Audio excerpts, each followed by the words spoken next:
Hi guys, welcome on my YouTube channel physics knowledge source. आज हम start करेंगे energy stored in capacitor. इससे पहले वाले टॉपिक्स में मैंने आपको बताया था कि कैपेसिटेंस क्या होता है। तो मैंने आपको बताया था कि कैपेसिटेंस किसी भी कंडक्टर की प्रॉपर्टी होती है कि जिसकी वजह से वो अपने अंदर चार्ज को अकोमोडेट कर पाता है, चार्ज को स्टोर कर पाता है। ओके, तो आज हम यहाँ देखेंगे कि जब चार्ज को स्टोर करता है, उसी चार्ज के साथ में अपने साथ क्या स्टोर करता है, एनर्जी स्टोर करता है। आई मीन चार्ज स्टोर करेगा तो पोटेंशियल, पोटेंशियल स्टोर करेगा, पोटेंशियल डेवलप करेगा। तो उस पोटेंशियल डेवलप करने में इसको एनर्जी यूज करनी पड़ेगी, एनर्जी कंज्यूम करनी पड़ेगी। तो ओके, आज हम स्टार्ट करेंगे energy stored in capacitor. Okay, तो इसके लिए आपको ऐसी दो प्लेट बनानी पड़ेंगी। इस तरफ से आप इसको चार्ज क्यू देते हो, ओके, और ये कोई इसका पॉजिटिव, इसका नेगेटिव चार्ज है, ओके, एंड इधर का आप पॉजिटिव से कनेक्ट करते हो, इधर आपने इसको नेगेटिव से कनेक्ट करते हो। अब इसके अंदर मैंने आपको बताया था कि जितना ज़्यादा चार्ज देते हो, इसके जितना ज़्यादा चार्ज देते हो और ये इसके नज़दीक रखने से इसकी पोटेंशियल को और बढ़ा देता है, सॉरी घटा देता है इसके पोटेंशियल को, इसकी वजह से इसकी कैपेसिटेंस बढ़ती है। मैंने आपको ये सब बताया था। अब यहाँ आपको मैं बता रहा हूँ, ध्यान से सुनो कि एनर्जी स्टोर होती है कैपेसिटर के अंदर। उसमें आपको यहाँ एक इंपॉर्टेंट थिंग यहाँ ये याद रखनी पड़ेगी, ये ध्यान रखनी पड़ेगी कि सबसे पहले स्टार्ट करने से पहले आपको ये बताना पड़ेगा व्हाट इज सी। सी क्या होता है भाई? C is the capacitance. ये इसकी कैपेसिटेंस है, ये इसकी कैपेसिटेंस है। C is the capacitance of capacitor. इस कैपेसिटर की ये कैपेसिटेंस हो गई है। उसके बाद इसके अंदर आप बताओगे Q क्या है यहाँ? Q is the charge, okay, Q is the charge supplied. ये इसको चार्ज सप्लाई किया गया है, okay, it is net charge. ये इसका नेट चार्ज है, जो इसका टोटल चार्ज हमने इसको सप्लाई किया गया है, ठीक है। अब हम इसकी एनर्जी देखना चाह रहे हैं कि एनर्जी कितनी स्टोर करेगा, ओके। और V is the potential.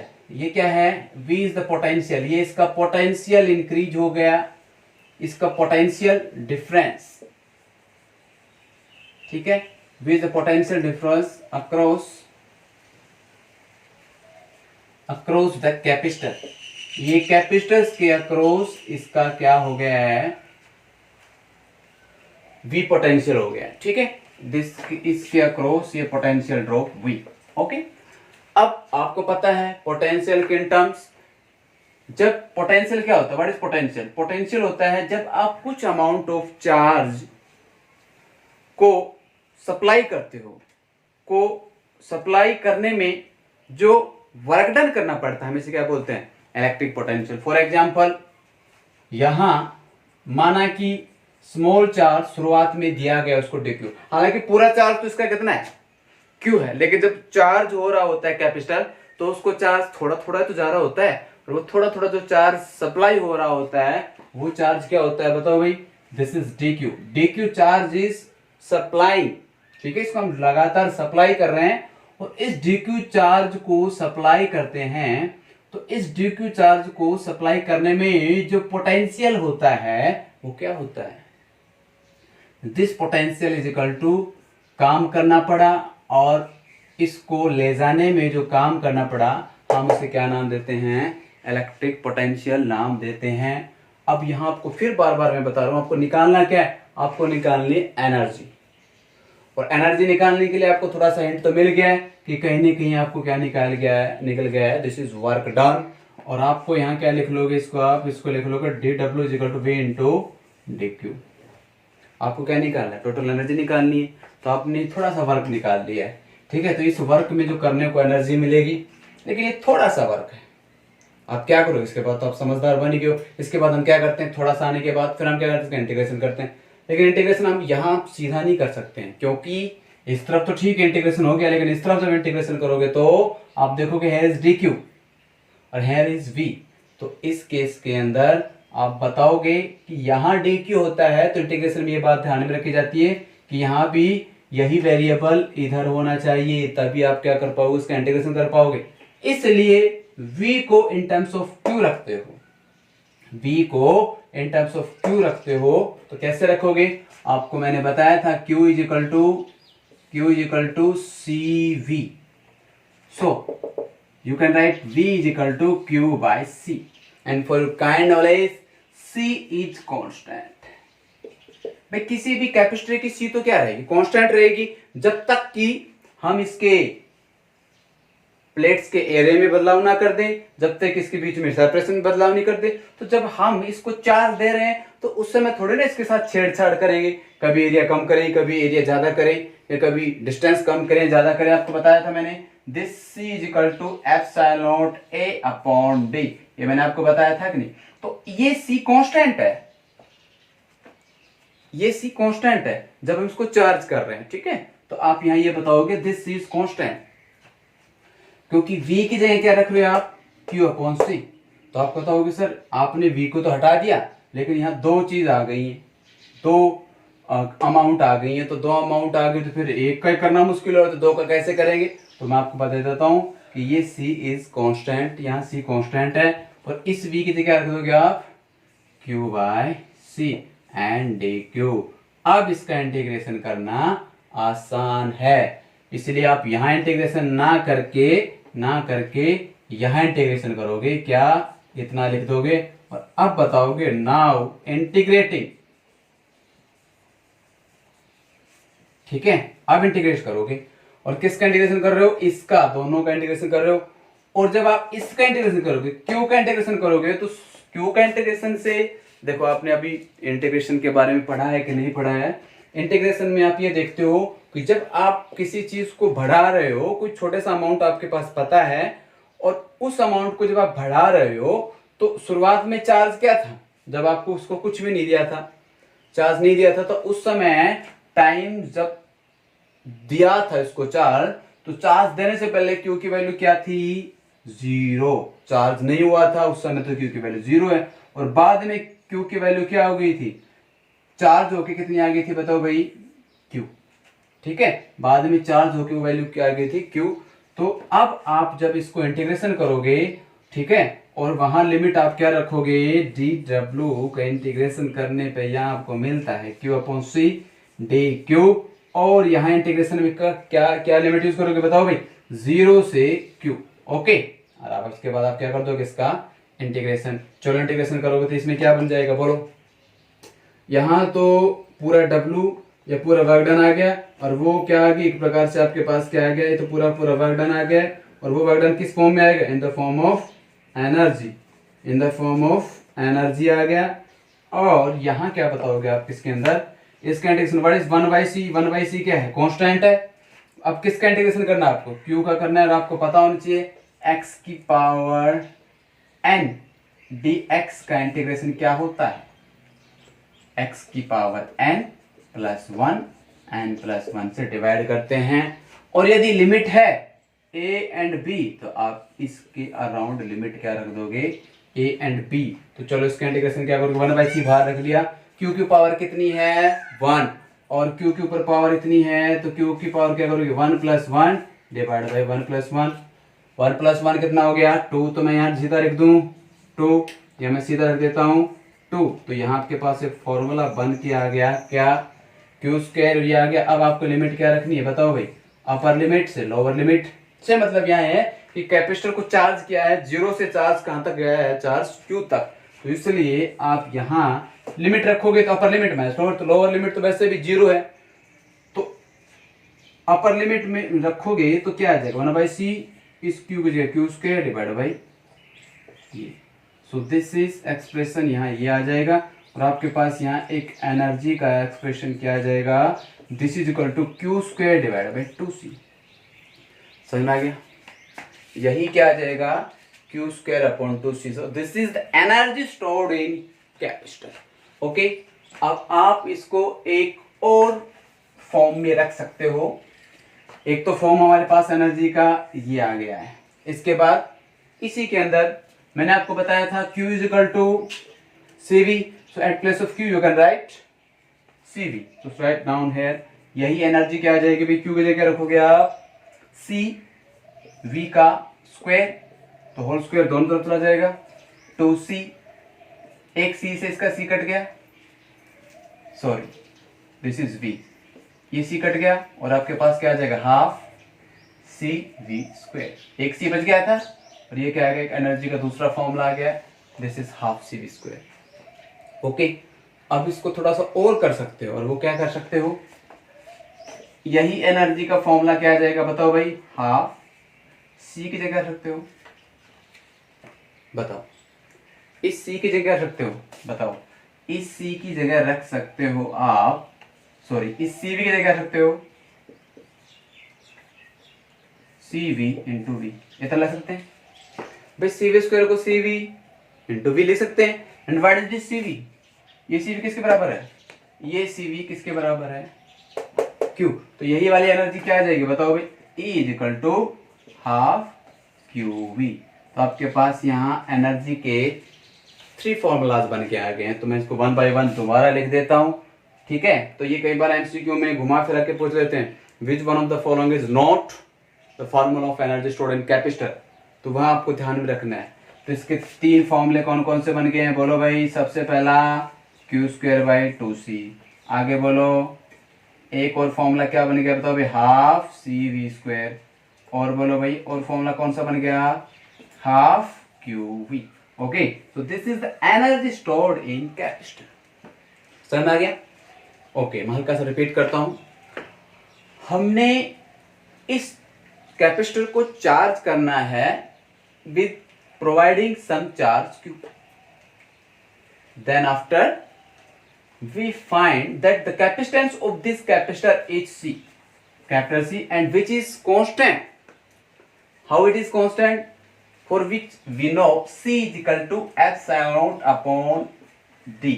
We know this area is constant. We are not changing the area during this process, and we are not changing the distance, the separation gap between the 2 plates. So here C, capacitance is constant. Okay, now as we are giving charge it and we are providing it charge, small charge, we are providing it small charge, then after charging it attain the charge q. In starting we are giving charge dq, and at last we charge it completely up to q. Okay, now as I wrote here, q is the charge supplied, that is net charge. Okay, V is the potential difference across the capacitor, and then as I told earlier that the dq is the small amount of charge which we are providing it, and this dq charge storing in dq charge some work is done, and thus this work is the electric potential. The electric potential is work done in carrying charge dq. In this charging dq we are doing work, and that is electric potential. Is it clear? Okay, now here we can write v dq like this and dw in this way. And now integrating both sides. Before integrating, you have to understand well that we can't integrate here simply, because here are 2 different quantities, here V and here Q. Both are varying. See, both are varying. Here varying also Q. Here Q is also varying, means going to increase, and potential is also going to increase. Okay. So here you have to note very important thing that both are changing, and you can't integrate in such a way. You have to change this potential in terms of charge. So here, for which we know very well, the Q is equal to CV. Okay, Q is equal to CV, and here we can write at place of V you can write Q upon C. So here C, Q upon C, and next this, and we know C is constant, as I have told earlier that this V is equal to Q by C, where 1 by C is constant. Okay, 1 by C is constant, so I put it before the expression, and now integrating q dq, and for which I wrote this formula, x की power n dx integration, then we find x n plus 1 divided by n plus 1 and having a and b its limit. Okay, now see, applying unit limit after integration q square upon 2 and applying limit after integration we found this, and this is the energy stored in capacitor, that is equal to q square upon 2c. Okay, is it clear to you or not? Okay, now this is the energy stored in a capacitor, and we can write this expression in this way. As we know, at place of q you can write cv, so at place of q you write cv, then c square v square, cancel out c by 1 of its c, then remain cv square half cv square. Okay, this is second formula. And half cv, you can write this cv square in terms of cv dot v, and this cv is equal to q, this cv is equal to q and multiply v, so multiply by v, so this energy is equal to half qv. Okay, so here we got three formulas of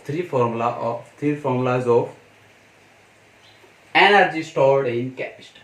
Okay, is it clear to you? Okay, here if I will tell you one more thing interestingly, can we increase its energy by any method? Can we increase its energy? Yes, of course we can change its energy by providing a dielectric slab between it, by providing it another medium rather than air. Then what will happen? Tell me. If I put here a dielectric slab, any insulator, any another thing rather than air, then what will happen?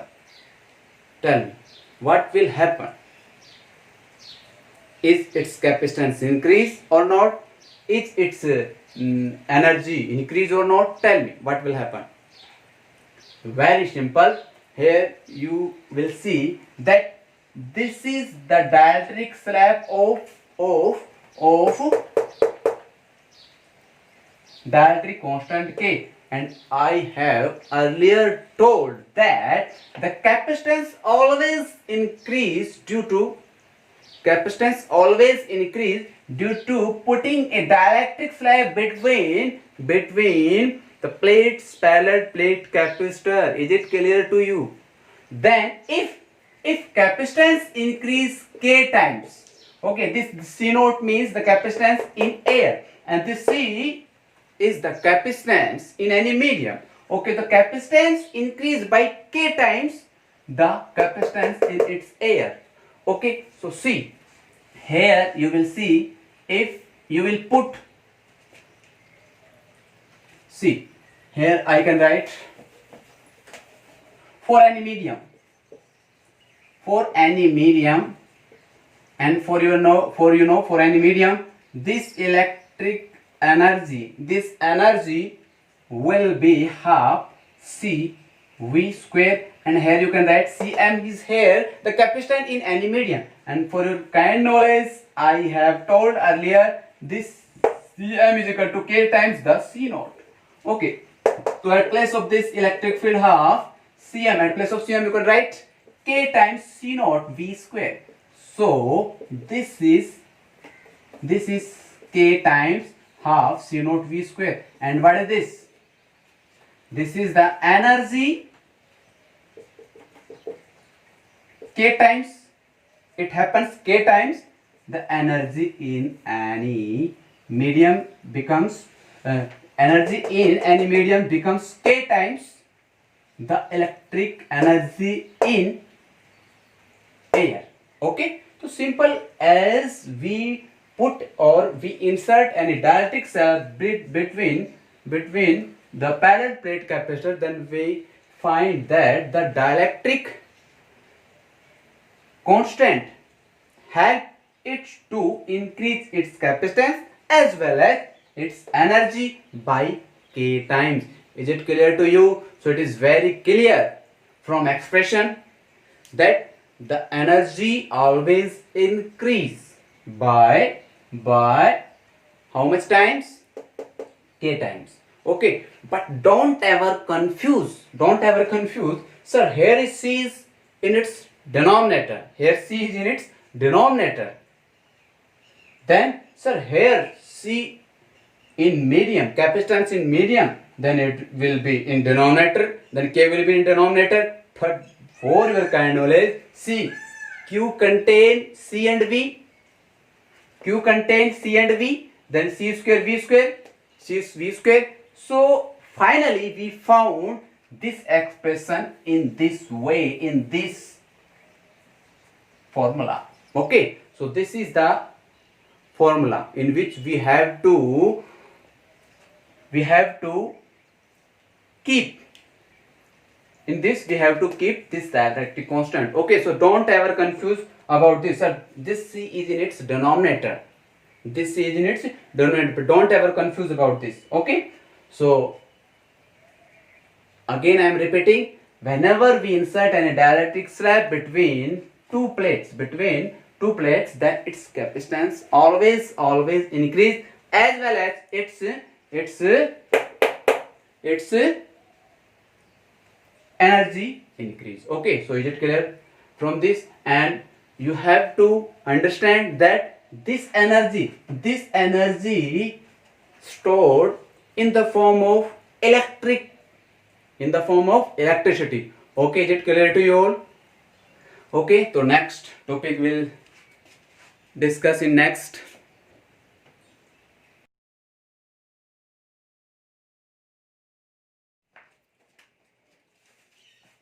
इसके बाद energy density,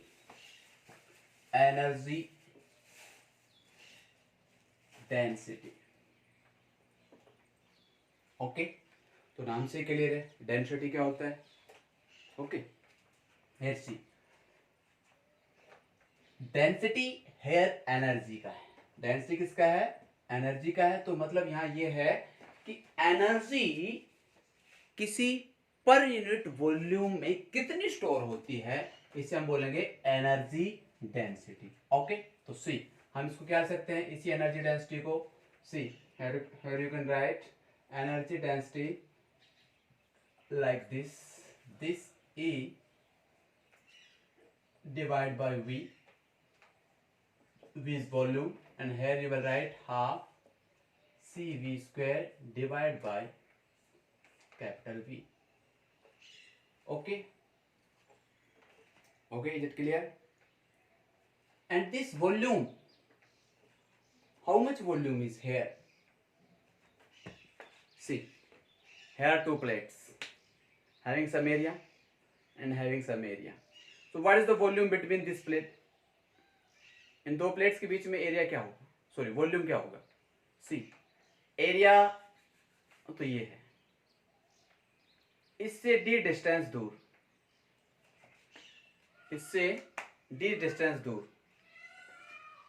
so area multiply by distance. Okay, इन दो plates के बीच में volume कैसे निकालोगे बताओ भाई? देखा जाए तो मैं इसको ऐसे मिला देता हूं. ओके, ऐसे ना होके कुछ ऐसे करते हैं, ऐसे, ठीक है. माना कि ये प्लेट कुछ ऐसे हैं, तो आप इनके ऐसे कॉर्नर्स मिला दो, 3D फिगर बन गई. तो अब तो आपको समझ में आ गया होगा नहीं कि भाई ये क्या है, this is negative and this is positive. Okay, तो what is the volume of this? इसका वॉल्यूम क्या होगा बताओ भाई? माना कि ये इसकी विड्थ है, ये इसकी लेंथ है, और ये इसके बीच में जो सेपरेशन है इसको हम मान लेते हैं इसकी डेप्थ. तो आपको पता है इन दोनों के बीच में गैप कितना है? बताओ भाई, इन दोनों के बीच में गैप कितना है? Small D. और ये माना कि इसकी क्या है, ब्रेथ है, और ये इसकी क्या है, लेंथ है, ये इसकी ब्रेथ है, ठीक है, किसकी? एक प्लेट की. तो वही बात है, वही का वही सामने होगा. तो बताओ इस प्लेट का एरिया क्या होगा, वॉल्यूम क्या होगा इसका? What is the volume of this figure? तो आप क्या बताओगे, देखा जाए तो क्यूबॉइड बन गई है, वॉल्यूम क्या होगा L into B into H, and what is L into B, area, और किसका एरिया होगा L इंटू बी, इस प्लेट का एरिया, तो मैं इसको वॉल्यूम कह सकता हूं area into H. Is it clear to you? ये आपको बात समझ में आई कि नहीं?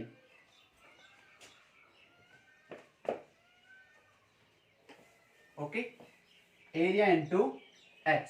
तो यहां आप इस वॉल्यूम की जगह क्या रखोगे, एरिया इंटू एच। मैंने आपको इसको विजुलाइज करके बताया है कि दो प्लेट, एक प्लेट ये है, एक प्लेट ये, तो इस प्लेट का जो एरिया होगा मल्टीप्लाई बाई एच, तो इसका क्या आ जाएगा, दोनों प्लेट्स के बीच में वॉल्यूम आ जाएगा। और यही तो हम देखना चाह रहे हैं कि भाई किसी पर यूनिट वॉल्यूम में कितनी एनर्जी स्टोर होती है कि नहीं?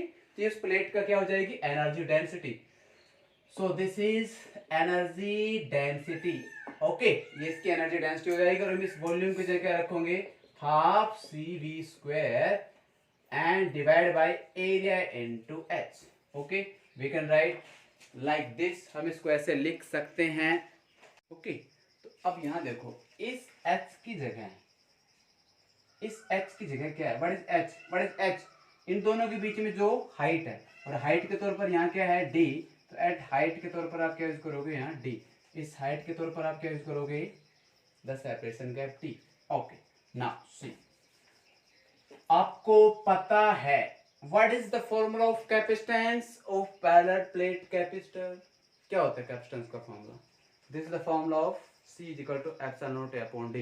So write down here, this C is equal to half C, at place of C you can write what, epsilon naught A upon D.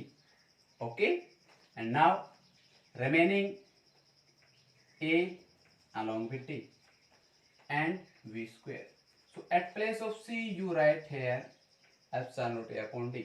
Okay, अब उसके बाद क्या देखते हैं, देखो भाई इसके बाद क्या करते हैं, ए से ए कैंसिल। ओके, और हमारे पास यहाँ क्या बच जाता है, हाफ एप्सिलॉन नॉट, और यहाँ क्या हो जाएगा, V square divided by D into D, D square. Okay, and for your kind knowledge, what is V upon D, what is V upon D, क्या होता है बताओ भाई, what is V upon D? So V upon D is potential gradient, and that is equal to electric field.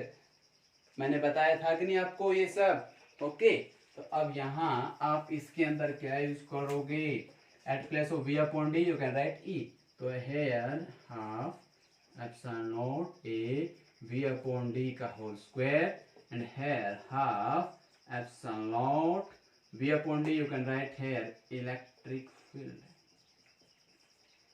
So this is energy density. यही क्या आ गई भाई, this is energy density, that is equal to half epsilon not E square.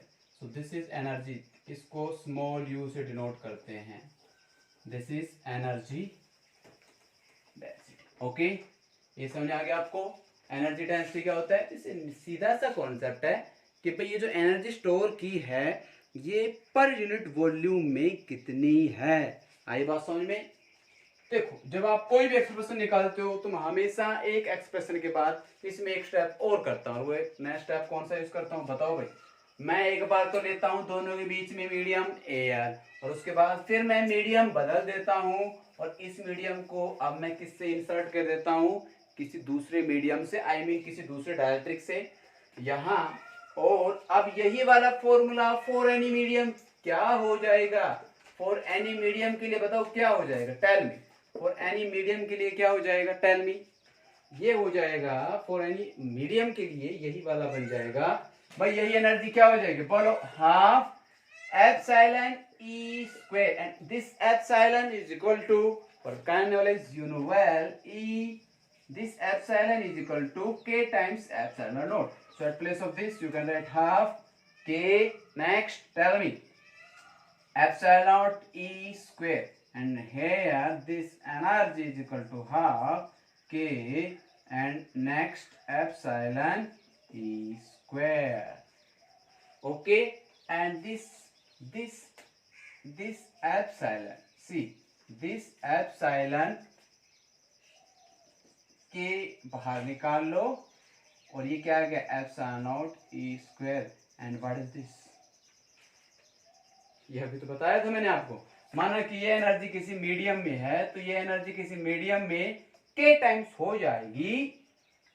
बताओ, यही energy, sorry हम इसको क्या सिंबल यूज कर रहे हैं, इसके लिए क्या सिंबल यूज कर रहे हैं, स्मॉल यू, तो यही वाली यू नॉट हो जाएगी कि नहीं भाई। व्हाट इज दिस, ये क्या है, किसी मीडियम में। अब जब हम कभी लिखते नहीं है तो अंडरस्टूड हो जाता है कि भाई ये किसी वैक्यूम या एयर के लिए केस में कंसिडर करते हैं, ठीक है। तो आपको ये बात समझ में आएगी नहीं।